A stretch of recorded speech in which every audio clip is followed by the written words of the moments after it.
রাধে। কেন কাকা কৃষ্ণ কৃষ্ণ বলতে যাওয়া যাবে না? যাবে না কেন? না ভালো করে শুনবেন। কেন জানেন? না আমাদের দেশের রাজা কেমন? আমাদের দেশের রাজা কে? নরেন্দ্র মোদী। আমরা কার রাজ্যে বাস করি, তাই তো কাকা? হ্যাঁ, তাই আমরা নরেন্দ্র মোদী রাজ্যে বৃন্দাবনের রাজা হলো রাধা রানী। তাহলে রাধার নাম না করলে আমরা বৃন্দাবনে যেতে পারি না। হ্যাঁ, এবারে আরেকটা কথা বলি, রাধা রাধা তো তা রাধা বললে কি হয় গো? ভালো করে শুনবেন বাবা, শুধু রাধা নাম করবো না থেকে চলে যাবো তাই হবে না। शास्त्र में खुले बोले जो व्यक्ति एक बार राम बोलता है, जो व्यक्ति एक बार राम बोलता है भगवान उस पर विमोश हो जाता है। अगर वही व्यक्ति बाद में था बोलता है तो भगवान उसके पीछे पीछे चलने लगता है। राधे राधे। बोले जो व्यक्ति एक बार राम बोलता है भगवान उस पर विमोश हो जाता है। अगर वही व्यक्ति बाद में था बोलता है भगवान उसके पीछे पीछे चलने लगता है। राधे राधे।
না কেন না ভয়ে ভয়ে বলছি আপনারা একটু আমার সঙ্গে বলবেন হ্যাঁ সবাই মিলে বলবেন কেমন বাবা এসেছি একা যেতে হবে একা গো এই আমাদের সঙ্গে কেউ যাবে না হ্যাঁ পড়ে থাকবে সব কিছু শুধু নামে যাবে সবাই মিলে বলুন হ্যাঁ শ্রী কৃষ্ণ গোবিন্দ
হরিনামে যদি ডুবতে হয় তাহলে হরিনামের রসে ডুবতে হবে তবেই জানতে পারা যাবে যে হরিনামে কি আনন্দ আছে একটা গান দেখেছেন না যে ডুবেছে সে জেনেছে হ্যাঁ যে ডুবে নাই সে কিন্তু হরিনামের সুধারাও পান করতে পারে হ্যাঁ সবাই মিলে হরে কৃষ্ণ কৃষ্ণ কৃষ্ণ হরে হরে হরে রাম রাম হরে হরে हरे कृष्ण कृष्ण कृष्ण हरे हरे हरे राम राम हरे हरे আচ্ছা ভাইরা বলছেন সবাই বলছেন তো একটু জোর করে বলুন তো কোনো বাধ্যযন্ত্র বাজবে না দেখি সবাই মিলে হাত তালে তালে বলুন হরে কৃষ্ণ हरे कृष्ण कृष्ण कृष्ण हरे আরেকটু জোরে हरे राम राम राम একটু জোরে একবার হ্যাঁ বলে হরে কৃষ্ণ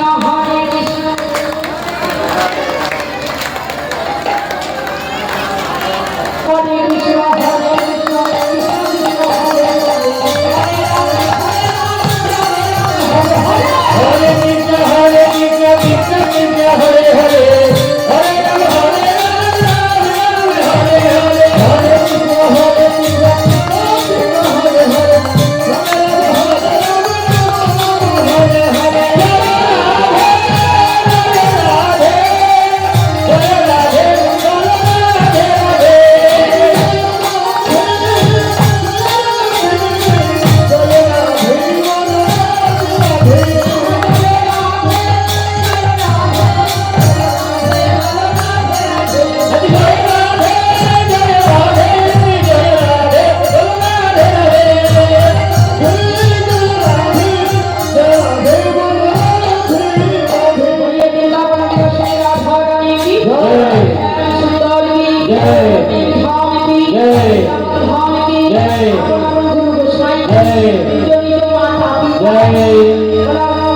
যারা হাত তুলেছেন তাদেরকে যারা হাত তুলে নেয় তাদের যাদের হাত আছে তাদেরকে যাদের হাত নেই তাদেরকে আর যারা বাড়িতে ঘুমাচ্ছে তাদেরকে এবারে একটু মন প্রাণ একত্রিত করে হরি কথা কৃষ্ণ কথা শুনুন বৃন্দাবনে আজ প্রথমে কি হয়েছে জানেন আমার গোবিন্দ আমার কৃষ্ণ কি করেছে না আজকে বিরোধাকে লইয়ে নিদায় মগ্ন আস্তে আস্তে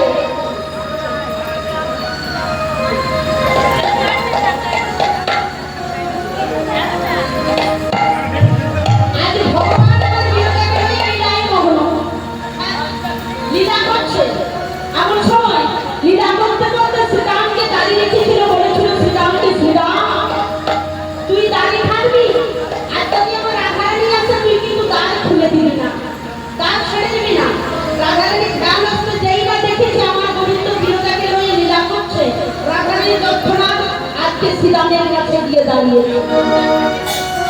শ্রীরাম কি বলছে, শ্রীরাম এই শ্রীরাম তুই দাঁত ছেড়ে দে। শ্রীরাম বলল, রাধে আজ আমি দাঁত ছেড়ে দেব না।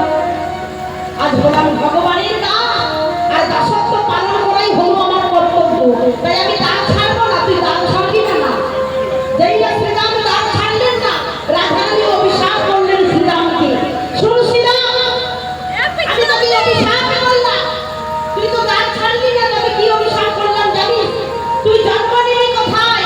মধ্যখানে দত্তপুরে, তোর নাম হবে শঙ্খচূড় দত্ত। আমার তুলসী গাছ আছে, তুলসী বৃক্ষ কার ঘরে আছে তো? তুলসী মন্দির, সেই তুলসীর স্বামীর নাম হচ্ছে শঙ্খচূড় দত্ত। অভিশপ্ত হয়ে গেল, শ্রীরাম কাঁদতে শুরু করলেন। কেঁদে কেঁদে রাধারানীকে বললেন, রাধে ও রাধে, আজ তুমি বিনা কারণ, বিনা অপরাধে, বিনা দোষে তুমি অভিশাপ করলে রাধে। তবে শোনো, আজ তুমি আমাকে অভিশপ্ত করলে, তবে জানো রাধে, যদি আমি কোনোদিন গোবিন্দকে ভালোবেসে থাকি, আমি যদি কোনোদিন গোবিন্দের নামই করে থাকি, আমি একদিনের জন্য যদি গোবিন্দকে ভালোবেসে থাকি, তবে জানো আমি কি করব? আমি তোমাকে দুটো অভিশাপ করলাম। সীতাকে দুটো অভিশাপ করেছিল বাবা। বলেন, একটা অভিশাপে তুমি যেই গোবিন্দকে না দেখলে থাকতে পারো না, যেই গোবিন্দকে না দেখলে চোখের এক পলক থাকতে পারো না, আমি তোমাকে অভিশাপ করলাম সেই 100 বছর ওই গোবিন্দ হারা হয়ে তুমি বৃন্দাবনের মাটিতে কাঁদবে। কেঁদেছিল বাবা রাধারানী আমার, যার নাম হচ্ছে লীলার নাম হচ্ছে মাথুর লীলা। রাধারানীকে ছেড়ে ভগবান চলে গেছিল কোথায়? মথুরায়। হ্যাঁ, এবার বলেন আরেকটা অভিশাপ। আরেকটা অভিশাপ কি জানো রাধে? বলে এই জগতে সবাইকে মা বলে ডাকে, যত দেবতা আছে সবাইকে মা বলে ডাকে। রাধে, আমি তোমাকে অভিশাপ করলাম, আজ থেকে জগতে তোমাকে কেউ মা বলে ডাকবে না। আজ থেকে তোমাকে কেউ মা বলে ডাকবে না। এই অভিশপ্ত হয়ে গেলেন। যেই না অভিশাপ হয়ে গেলেন, রাধারানী ভিতরে গিয়েছে। যেই না আজকে ভিতরে গিয়েছে, দেখলেন বিরজাকে লইয়ে লীলা করছে। রাধারানী কে দেখে বিরজার সঙ্গে সঙ্গে জল হয়ে গেল। গোবিন্দ সাপ, যেই না গোবিন্দ সাপ হয়েছে, রাধারানী আমার হলেন ময়ূর। দেখবে আমি কি করতে পারি?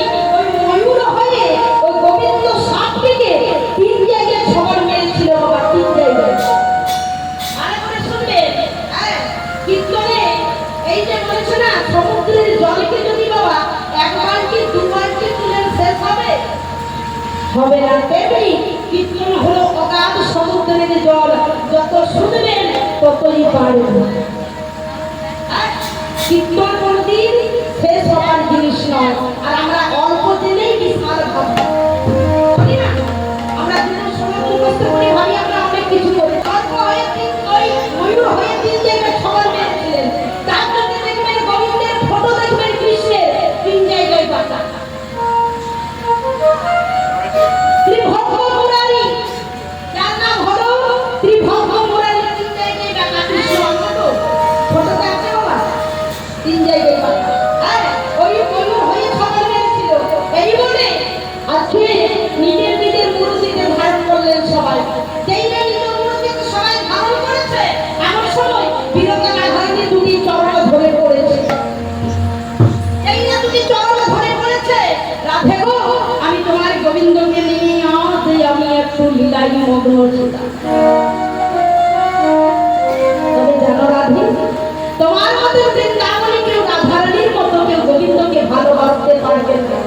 হ্যাঁ, এই বলে আজকে কি হয়েছে মায়েরা? তাহলে কি আমার মনোবাসনা পূর্ণ হবে না? বিরজা কেঁদে কেঁদে বলছে হবে। তবে হবে জানিস বিরজা, আজ থেকে অভিশাপ করলাম তুই বৃন্দাবনে আজ থেকে যমুনা হয়ে প্রভাবিত হবে। যদি কেউ কোনোদিন বৃন্দাবনে যান, যেই যমুনা সেই আমার বিরোধ। হ্যাঁ গোবিন্দ, তাহলে তোমার চরণ কবে জানিস? যেদিন আমি আমার সখী গৌরীকে লইয়ে আমার প্রেমময়ী রাধারানীকে লইয়ে তোর মধ্যে পার করব, সেদিনে তুই আমার জীবনের সেবা করবি। এই বলে আজকে কি করলেন ভগবান সখাগণকে পরিত্যাগ করে ছুটে চললেন আজকে কোথায় না বিনোদের খেলায় খেলতে। খেলা খেলতে খেলতে সুবনকে বলে উঠলেন, সুবন, এই সময় আমি খেলা খেলছি, তোরা খেলা খেল, এই সময় আপনি একটু বৃন্দাবনের সভা দর্শনে বলিয়া আমাইরা কীর্তন শুনতে শুনতে কেউ উঠে যাবেন না, ভালো করে মন দিয়ে লীলাকে শ্রবণ করুন। যেইটা বলেছে এমন সময় সখাগণকে পরিত্যাগ করি আজকে ভগবানের যেই না খেলা খেলছে, সুবন বলে উঠলেন, কানা এই সময় তো তুই বৃন্দাবনে যাবি, আমরা তো খেলা খেলছি, কিন্তু আমাদের সঙ্গে দাদা বলরাম আছে, যদি জিজ্ঞাসা করে কানাই কোথায় গেছে কি বলবি? কি বলবি জানিস? আমি যা শিখিয়ে দিচ্ছি তুই কিন্তু দাদা এলে তাই বলবি। কি বলবি? বলে শোন, কি বলবি জানিস ভাই? শোন শোন, আমি শিখিয়ে দিচ্ছি তোকে। কি বলবো শোন, বলে পিয়া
দাদা